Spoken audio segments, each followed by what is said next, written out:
बच्चों, जय तो संस्कृतम। कैसे हैं आप सब? बेटा जैसा कि आप सबको पता है, आपने YouTube पर वीडियो मेरी देख ली होगी। हमने क्लास 7 रुचिरा का फर्स्ट पार्ट अपलोड किया है, चैप्टर 4 का पंडिता रमाबाई का। लेकिन उस पार्ट में हमने केवल चैप्टर का एक्सप्लेनेशन, चैप्टर का मीनिंग अपलोड किया है। अब इस नेक्स्ट पार्ट में, पार्ट 2 में, इस चैप्टर 4 के हम लोग करेंगे इसकी book exercise, notebook work, question answer वगैरह हम सब अच्छे से करेंगे। बेटा हम सब सीखेंगे कैसे की जाती है बुक एक्सरसाइज की। और लेकिन इसके लिए आपको क्या करना है, पहले वीडियो को लाइक, शेयर, सब्सक्राइब जरूर कर दीजिए चैनल को, और साथ में वीडियो को पूरा देखिएगा, जिससे आपको सारी बुक एक्सरसाइज क्लियर हो जाएगी, कौन सी एक्सरसाइज किस तरह की जाएगी, सारे क्वेश्चन आंसर आपको क्लियर हो जाए। तो हम शुरू करते हैं अपना चैप्टर 4 बेटा, पंडिता रमाबाई।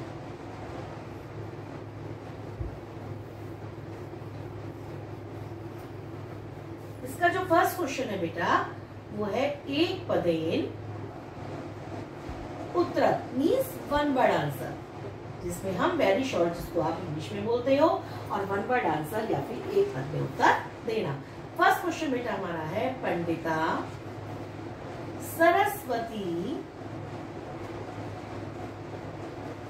इति उपाधिभ्याम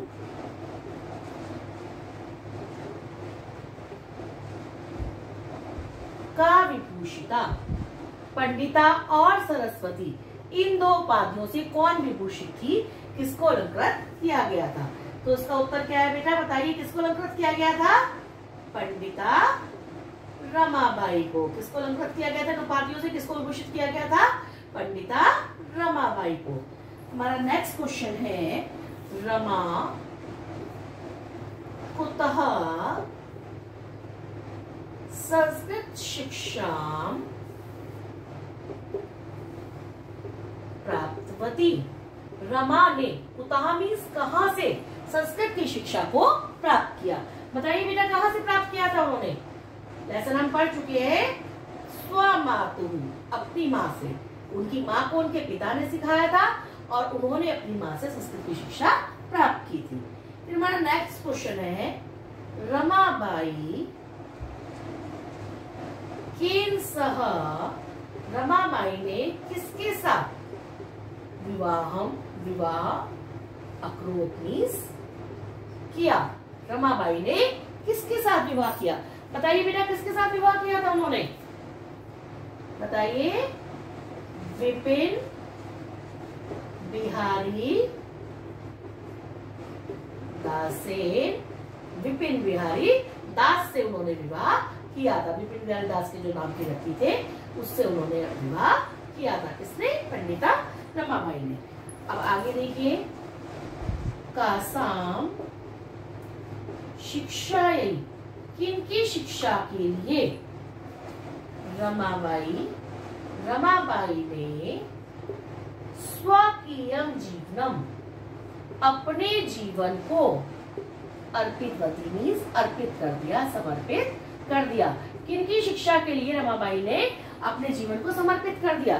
बेटा किसकी शिक्षा के लिए किया था? बताइए। नारी नाम, स्त्री नाम, नारियों की, स्त्रियों की शिक्षा के लिए उन्होंने अपने संपूर्ण जीवन को समर्पित कर दिया था। अब वन वर्ड में लास्ट क्वेश्चन है बेटा, रमाबाई उच्च शिक्षार्थम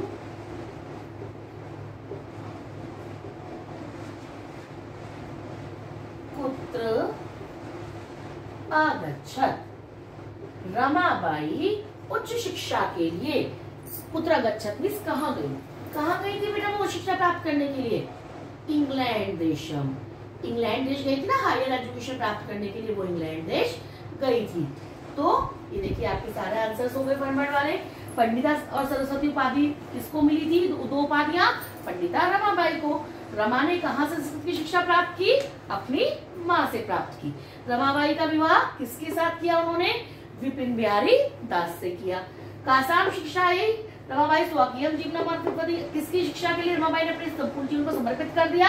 नारी नाम, नारियों के शिक्षा के लिए। और रमाबाई शिक्षा के लिए कहाँ गई? इंग्लैंड देश को गई वो। अब हम इसके बाद करेंगे बेटा एक्सरसाइज नंबर 2। आप इसको अच्छे से देखिए, समझिए, और फिर हम एक्सरसाइज 2 करेंगे इसकी। बेटा अब देखेंगे बेटा इसकी एक्सरसाइज नंबर 2। जो है हमारी क्वेश्चन मेकिंग, प्रश्न निर्माण जिसमें हम करते हैं। लेकिन जैसा कि हम हमेशा करते हैं, पहले हम स्टेटमेंट उतार देते हैं। तो रेखांकित पदानी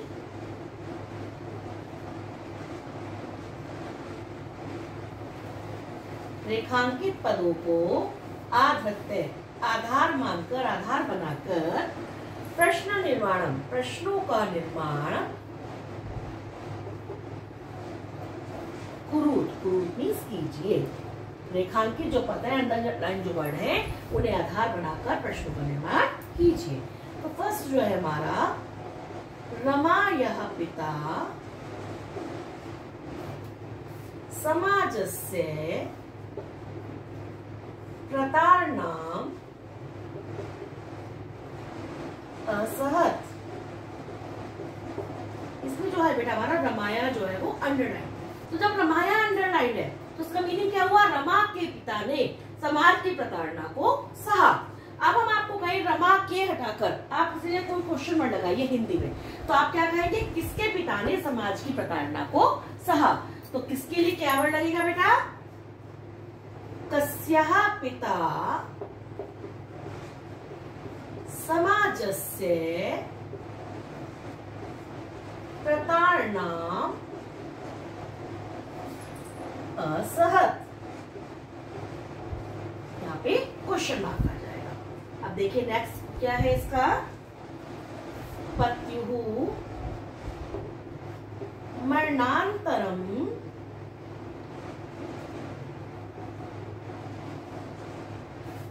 रमाबाई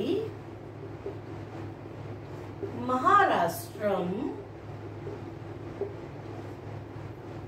प्रत्यागच्छत। पतियों अंडरलाइन है इसमें, ठीक। तो इसका क्या मीनिंग बनता है? पति की मृत्यु के पश्चात रमाबाई महाराष्ट्र चली गई। अब यदि मैं आपको कहूं इसमें से हिंदी में आप पति की हटाकर कोई क्वेश्चन वर्ड लगाइए, हिंदी में इसका प्रश्न बनाइए, तो आप क्या बनाएंगे? किसकी मृत्यु के पश्चात रमाबाई महाराष्ट्र चली गई।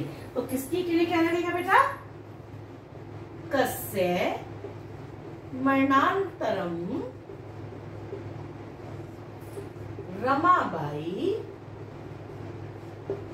महाराष्ट्रम प्रत्यागच्छत। और लास्ट में क्वेश्चन वर्ड आ जाएगा। क्लियर हो रहा है ना बेटा सबको? इसके बाद हमारा लास्ट है, वो लास्ट सॉरी थर्ड है हमारा, रमाबाई मुंबई नगरे शारदा सदनम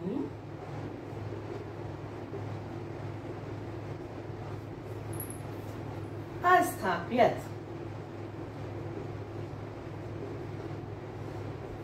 अब इसमें मुंबई नगरी जो है हमारा वो अंडरलाइन है, तो इसका क्या मतलब बनता है? रमाबाई ने मुंबई नगर में शारदा सदन की स्थापना की। अब यदि हम मुंबई नगर में हटा दें तो इसका हिंदी में एक प्रश्न बनाना, हम कैसे बनाएंगे? रमाबाई ने कहाँ शारदा सदन की स्थापना की। तो इसके लिए हम क्या लगाएंगे? रमाबाई कुत्र कहाँ शारदा सदनम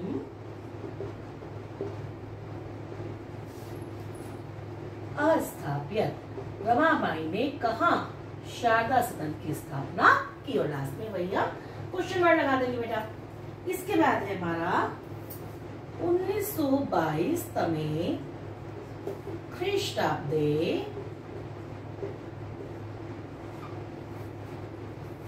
रमाबाई महोदया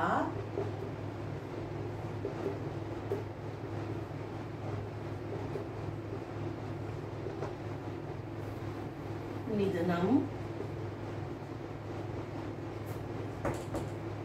अभवत। तो बेटा इसमें हमारा रमाबाई महोदया जो है ये अंडरलाइन है, ठीक है। तो ये कैसे होगा बेटा? 1922 ईस्वी में रमाबाई महोदया का निधन हो गया। अब यदि हम आपको हिंदी में रमाबाई महोदया का हटाकर आपको कहे इसका एक क्वेश्चन बनाइए, प्रश्न बनाइए, तो आप क्या बनाएंगे? 1922 ईस्वी में किसका निधन हुआ। तो उसको हम कैसे लिखेंगे बेटा? 1922 तमे ख्रीष्टाब्दे कस्याः निधनम अभवत्, किसका निधन हुआ 1922 ईस्वी में। और लास्ट में वही हम फिर से क्वेश्चन वर्ड लगा देंगे बेटा। फिर स्त्रियः शिक्षां लभन्ते स्म, इसमें स्त्रियां जो है वो अंडरलाइन है बेटा। तो क्या मतलब हुआ इसका, स्त्रियां शिक्षा को प्राप्त करती थी। तो स्त्रियों की जगह यदि मैं आपको कहीं प्रश्न बनाइए स्त्रियों को हटाकर, तो आप क्या लगाएंगे, कौन शिक्षा को प्राप्त करती थी। तो कैसे बनेगा ये, क्योंकि बहुवचन है तो का क्या हो जाएगा, कहा, कहा शिक्षां लभन्ते स्म, और लास्ट में क्वेश्चन वर्ड आ जाएगा। तो देखिए हमने कितनी इजीली सारे क्वेश्चंस बना लिए। रमा के पिता ने समाज की प्रताड़ना को सहा, किसके पिता ने समाज की प्रताड़ना को सहा, अंडरलाइन होने की जगह हमने क्वेश्चन वर्ड लगा दिया। पति की मृत्यु के पश्चात रमाबाई महाराष्ट्र लौट आई, तो फिर किसकी मृत्यु के पश्चात रमाबाई महाराष्ट्र लौट आई, यहाँ भी हमने पति की जगह क्वेश्चन वर्ड लगा दिया। रमाबाई ने मुंबई नगर में शारदा सदन की स्थापना की, रमाबाई ने कहा शारदा सदन की स्थापना की, मुंबई नगर की जगह हमने क्वेश्चन वर्ड लगा दिया। 1922 ईस्वी में रमाबाई महोदया का निधन हुआ, तो 1922 ईस्वी में किसका निधन हुआ, रमाबाई महोदया की जगह हमने क्वेश्चन वर्ड लगा दिया। और इसी प्रकार स्त्रियां शिक्षा प्राप्त करती थी, कौन शिक्षा प्राप्त करती थी, तो स्त्रियां की जगह हमने यहाँ भी क्वेश्चन वर्ड लगा दिया। तो जो अंडरलाइन वर्ड होता है बेटा मोस्टली उसी विभक्ति वचन में हमारा क्वेश्चन वर्ड जाता है, और उसकी जगह हम क्वेश्चन वर्ड पहले हिंदी में बना के देख लेते हैं और फिर उसको ट्रांसलेट करके हम संस्कृत में उसकी संस्कृत लिख देते हैं बेटा। क्लियर है बेटा सबको। अब हम करेंगे बेटा इसकी एक्सरसाइज नंबर 3, जो है प्रश्नानाम उत्तराणी लिखत। अब भले इसमें नहीं लिखा है हमें कि हमें फुल सेंटेंस में आंसर देना है, लेकिन जब हम इसी में वन वर्ड क्वेश्चन के आंसर दे चुके हैं, तो अब जाहिर सी बात है ये हमारे फुल सेंटेंस आंसर्स हैं। तो हमारा फर्स्ट क्वेश्चन है, रमाबाई किमर्थम आंदोलनम प्रारब्धवती, रमाबाई ने आंदोलन किस लिए शुरू किया, उन्होंने क्यों आंदोलन शुरू किया, तो उसका उत्तर क्या होगा, रमाबाई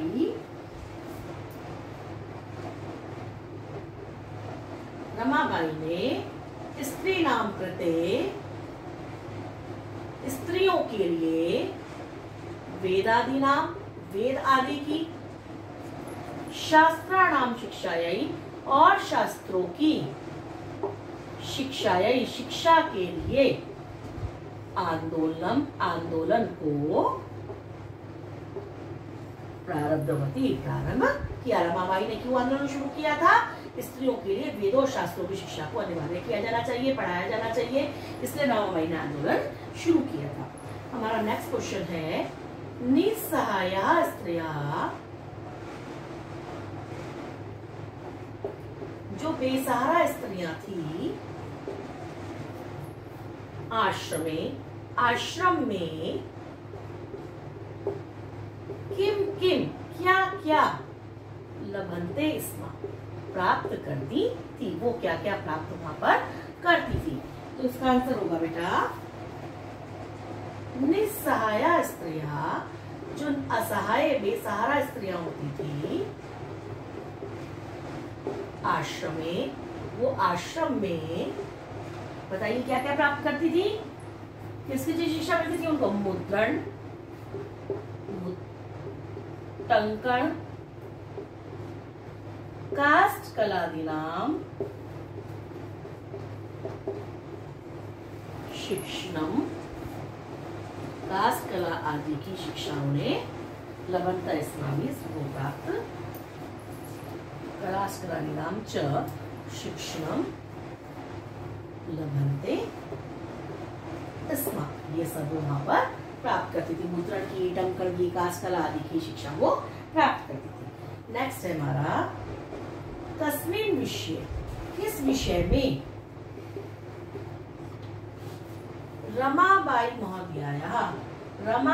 महोदया का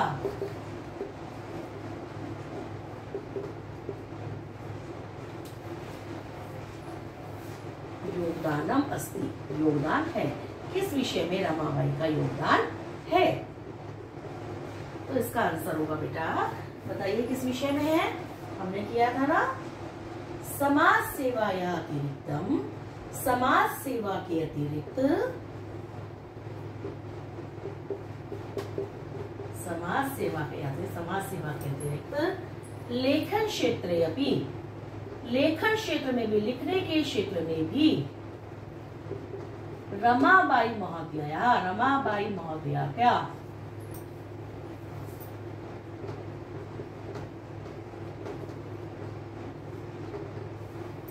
योगदानम अस्ति, योगदान है। समाज सेवा तो वो करती ही थी, साथ साथ लेखन के क्षेत्र में भी उनका योगदान है। हमारा लास्ट क्वेश्चन है बेटा फुल सेंटेंस का, किन रचना द्वयेन, किन दो रचनाओं से रमाबाई प्रशंसिता वर्तते, प्रशंसित है, उनकी प्रशंसा की जाती है। कौन सी दो रचनाएं हैं जो रमाबाई ने की और उनकी प्रशंसा हुई? तो कौन कौन सी दो रचनाएं हैं बेटा? पहली है स्त्री धर्म नीति, लेसन पढ़ते हुए आपको समझाया गया है सब, स्त्री धर्म नीति। और दूसरी कौन सी है बेटा? High cast Hindu women.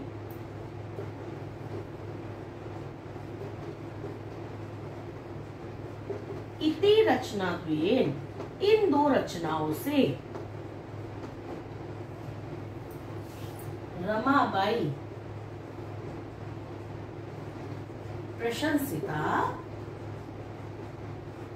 वर्तते, रमाबाई इन दो रचनाओं से उनकी प्रशंसा होती है। फर्स्ट रमाबाई ने किसके लिए आंदोलन आरंभ किया? स्त्रियों के लिए वेदों की और शास्त्रों की शिक्षा के लिए। फिर बेसहारा स्त्रियां आश्रम में क्या क्या प्राप्त करती थी? मुद्रण का, टंकल का, लकड़ी पर कलाकारी करने का शिक्षण प्राप्त करती थी। किस विषय में रमाबाई महोदया का योगदान है? समाज सेवा के अतिरिक्त लेखन के क्षेत्र में भी उनका योगदान है। और किन दो रचनाओं से रमाबाई की प्रशंसा होती है? स्त्री धर्म नीति और हाइका सिंधु वुमेन, ये दो रचनाएं हैं जिनसे रमाबाई की प्रशंसा होती है। क्लियर बेटा सबको? ये देखिए बेटा, इसकी एक्सरसाइज नंबर 4, अधोलिखितानाम पदानाम निर्देशानुसारम पद परिचयम लिखत। अधोलिखित जो नीचे लिखे हुए पद हैं, जो शब्द हैं, उनका निर्देश के अनुसार, जैसा आपको निर्देश दिया गया है उसके अकॉर्डिंग उनका पद परिचय लिखिए। पद परिचय क्या होता है कि इसमें कौन सी विभक्ति है, क्या मूल शब्द है, कौन सा वचन है, कौन सा लिंग है, ये सब हमें इनका बताना है। ठीक है बेटा? तो अब देखिए, ये है पहला वर्ड हमारा, एग्जाम्पल आपको दिया गया है वेदा नाम। तो वेदा नाम में जो हमारा मूल शब्द है वो क्या होगा बेटा?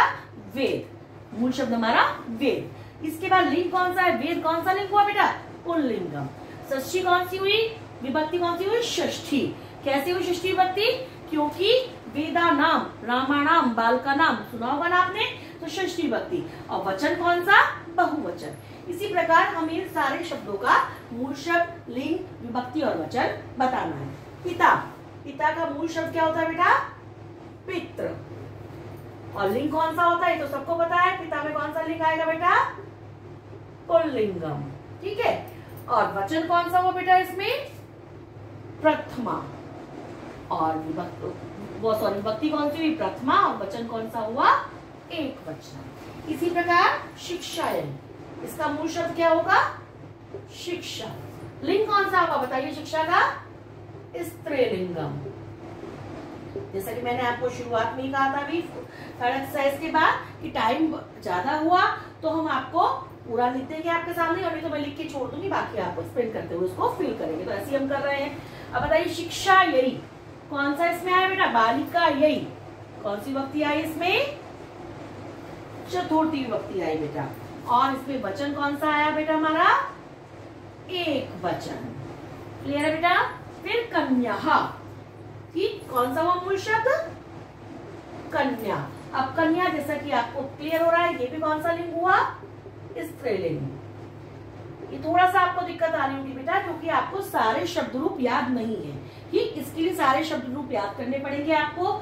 नहीं तो हम ऐसा भी कर सकते हैं, जैसे हमारा वेदा नाम जो है बालक के अकॉर्डिंग चल जाता है, पिता के रूप अलग चलता है पितृ मात्र के, इधर शिक्षा जो है बालिका के अकॉर्डिंग चल गया, कन्या भी बालिका के अकॉर्डिंग चल गया। तो हम 2-3 मेन याद करके भी कुछ चीजों में हमारे चल जाते हैं। ठीक, तो कन्या में हमारी कौन सी विभक्ति हुई? प्रथमा। कैसे? जैसे बालिका, बालिके, बालिका। तो यहाँ कन्या आ गया तो एक प्रथमा विभक्ति और वचन कौन सा हो गया? बहुवचन। क्लियर है बेटा? इस प्रकार नारी नाम में कौन सा हुआ मूल शब्द? नारी। अब नारी नाम जैसे वेदा नाम आया था, बाल का नाम आया था, इसी प्रकार इसमें भी हमारा पहले तो लिंग छाट लेंगे। नारी में जैसा कि आपको क्लियर है स्त्रीलिंग है, देयर इज नो कंफ्यूजन, ठीक। लेकिन जो हमारी विभक्ति है वो कौन सी है बेटा? फिर से षष्ठी विभक्ति आ गई है, जैसे वेदा नाम में थी। और उसके बाद हमारा जो वचन आ गया वो भी हमारा कौन सा आ गया? बहुवचन। ठीक है बेटा। अब इसके बाद मनोरम्या, तो ये क्या आ जाएगा बेटा? मनोरमा। इसमें हमारा मूल शब्द आ गया।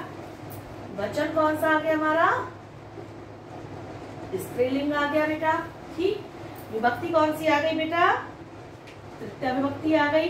और वचन कौन सा आ गया? एक वचनम, जैसे बालिका आपका हो जाता है बेटा। ये एक्सरसाइज आपको सबको क्लियर है बेटा?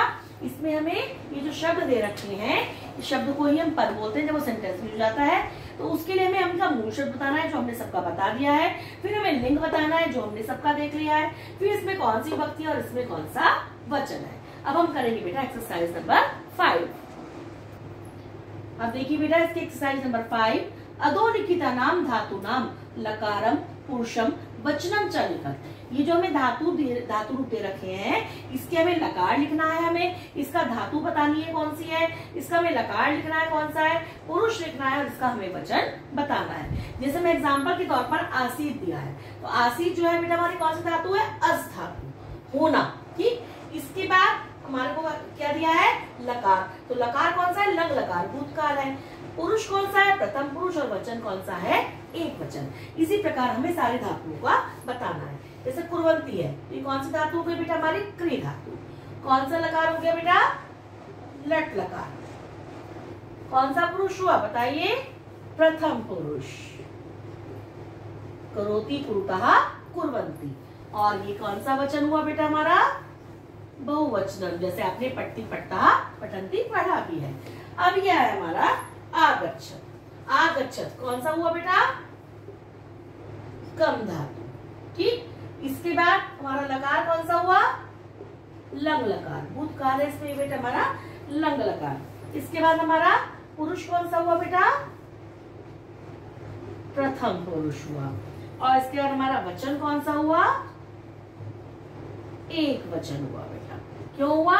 क्योंकि आगच्छत अपठत, इस तरह से हमारा एक वचन हुआ। निवसंति, निवसंति बेटा ये कौन सी धातु हुई है? नी उपसर्ग। इसमें धातु से पहले उपसर्ग है, नी उपसर्ग वस धातु। धातु कौन सी हुई? वस, और उसके पहले नी उपसर्ग हमारा लगा हुआ है। तो ये हमारा हो गया। अब इसका लकार कौन सा है? लट लकार, वही पट्टे पट्टा पठंती, निवसति निवसता निवसंति। तो कौन सा पुरुष हो गया बेटा? प्रथम पुरुष। और इसके बाद वचन कौन सा हो गया हमारा? बहुवचनम, क्योंकि निवसंति है बेटा। क्लियर हो रहा है बेटा सबको? इसके बाद गमिष्यति, ठीक। तो इसमें धातु कौन सी हो गई बेटा? कम धातु हो गई। अब आपने पढ़ा होगा पठिष्यति पठिष्यता पठिष्यन्ति, तो कौन सा लकार होता है बेटा? रट लकार। कौन सा पुरुष होता है? प्रथम पुरुष। पठिष्यति कहाँ आता है? प्रथम पुरुष में। और कौन सा वचन होता है? एक वचनम। तो हम एक दो धातु रूप को याद करके भी बहुत से धातु रूप बना सकते हैं बेटा। अक्रोध, ये हमारा कौन सा हुआ बेटा बताइए? फिर से हमारी क्री धातु आ गई है, ठीक। और हमारा लकार कौन सा हो गया? लंग लकार हो गया, ठीक। जैसे आप करते हैं अपठत अपट्टा अपठन करते हैं ना, तो ये फिर से कौन सा पुरुष आ गया? प्रथम पुरुष आ गया बेटा। और इसमें हमारा जो वचन है वो भी हमारा एक वचन है बेटा, ठीक है। सबको क्लियर हो गया बेटा? आसीत जैसे हमें एग्जांपल दिया है, इसी प्रकार हमने कुर्वंती में बताया। क्री धातु लटका प्रथम पुरुष बहुवचन। आगच्छत में गम लंग प्रथम पुरुष और एक वचनम। निवसंति में नी उपसर्ग आगे लगा हुआ है, बस धातु है, लट लकार प्रथम पुरुष बहुवचनम। और इस प्रकार गमिष्यति में गम धातु लट लकार प्रथम पुरुष एक वचन। और इसमें अक्रोध में क्री धातु लंग लकार प्रथम पुरुष एक वचन। तो इस तरह देखा आपने, हमने एक्सरसाइज की 5 भी कितनी इजीली समझ लिया बेटा। अब हम करेंगे इसकी एक्सरसाइज नंबर 6। तो देखिए बेटा, अब एक्सरसाइज 6 देखेंगे हम। अधोलिखितानि वाक्यानि घटनाक्रमानुसारम लिखत। अधोलिखित वाक्यों को, जो नीचे लिखे हुए वाक्य हैं, इन्हें हमें घटनाक्रम के अनुसार लिखना है। कि जिस प्रकार से आपने लेसन पढ़ाया, लेसन में ये घटनाएं जिस क्रम में हुई है उसी क्रम में इन सेंटेंसेस को हमें लगाना है। पहले मैं आपको सारे सेंटेंसेस का मीनिंग बता देती हूँ, उसके बाद हम इन्हें घटनाक्रम के अनुसार लगाएंगे। फर्स्ट सेंटेंस का मीनिंग है रमाबाई महोदया विपिन बिहारी दास के साथ विवाह अव्वल। रमाबाई महोदया का विपिन बिहारी दास के साथ विवाह हुआ। 1858 तमे ख्रीष्टाब्दे रमाबाई जन्म अलवत। 1858 ईस्वी में रमाबाई ने जन्म प्राप्त किया। सा उच्च शिक्षार्थम इंग्लैंड देशम गतवती। वह उच्च शिक्षा के लिए इंग्लैंड देश गई। 1922 तमे ख्रीष्टाब्दे रमाबाई महोदयायाः निधनम अभवत्। 1922 ईस्वी में रमाबाई महोदया का निधनम अभवत् मीन्स निधन हुआ, उनकी मृत्यु हो गई। सा मुंबई नगरे शारदा सदनम अस्थाप्यत। सा उन्होंने मुंबई नगर में शारदा सदन की स्थापना की। सा स्वमातुः संस्कृत शिक्षा प्राप्तवती। उन्होंने अपनी माँ से संस्कृत की शिक्षा को प्राप्त किया। अब आप बताइए बेटा इसमें कौन सा सेंटेंस नंबर 1 पे आएगा, कौन सा? हम क ख ग घ ण च को 1 2 3 4 5 6 कंसिडर करके तब हम यहाँ लिखेंगे जिससे आप लोग कंफ्यूज ना हो। गा मीन्स 1, खा मीन्स 2, गा मीन्स 3, घा मीन्स 4, ड़ा मीन्स 5 एंड च मीन्स 6। इस तरह करके हम 1 2 3 4 5 6 लिखेंगे। बताइए हमारा फर्स्ट सेंटेंस कौन सा आएगा बेटा इसमें? सबसे पहले क्या होगा, रमाबाई का जन्म हुआ था तो 1858 तमे ख्रीष्टाब्दे रमाबाई जन्म अलवत। ये हमारा हो गया बेटा नंबर 1। जन्म प्राप्त करने के बाद उसमें से कौन सी घटना हुई थी आप बताइए। उसके बाद उन्होंने अपनी माँ से संस्कृत की शिक्षा प्राप्त की थी, तो नंबर 2 यहाँ आ जाएगा बेटा हमारा कि संस्कृत की शिक्षा उन्होंने प्राप्त की। उसके बाद इनमें से क्या हुआ, रमाबाई महोदया का विपिन बिहारी दास के साथ विवाह हुआ, तो ये हो जाएगा बेटा हमारा नंबर 4। इसके बाद क्या हुआ था, उस शिक्षा के लिए वो इंग्लैंड देश चली गई थी, तो यहाँ आ जाएगा हमारा नंबर 4 बेटा। इसके बाद क्या हुआ, पहले उनकी मृत्यु हो गई या उन्होंने शारदा सदन स्थापित किया, तो जाहिर सी बात है पहले उन्होंने मुंबई नगर में शारदा सदन स्थापित किया, तो ये नंबर 5 आ जाएगा। और लास्ट सेंटेंस क्या आएगा बेटा कि उनकी मृत्यु 1922 ईस्वी में हो गई। तो इस तरह से हमें घटनाक्रम के अनुसार जिस प्रकार हमारे लेसन में घटनाएं हुई, जब हमने लेसन पढ़ा है उसी के अकॉर्डिंग हमें इन सेंटेंसेस को लगाना था बेटा। तो इस तरह देखा आपने, हमने पूरा चैप्टर अच्छे से समझ लिया। इसका नोटबुक में क्वेश्चन आंसर, क्वेश्चन मेकिंग सब हमने कर लिए हैं, बुक की साइड में समझ ली है। तो आप अच्छे से चैप्टर को समझिएगा, वीडियो को पूरा देखिएगा, लाइक शेयर सब्सक्राइब जरूर कीजिए और हमारी नेक्स्ट वीडियो का इंतजार कीजिए।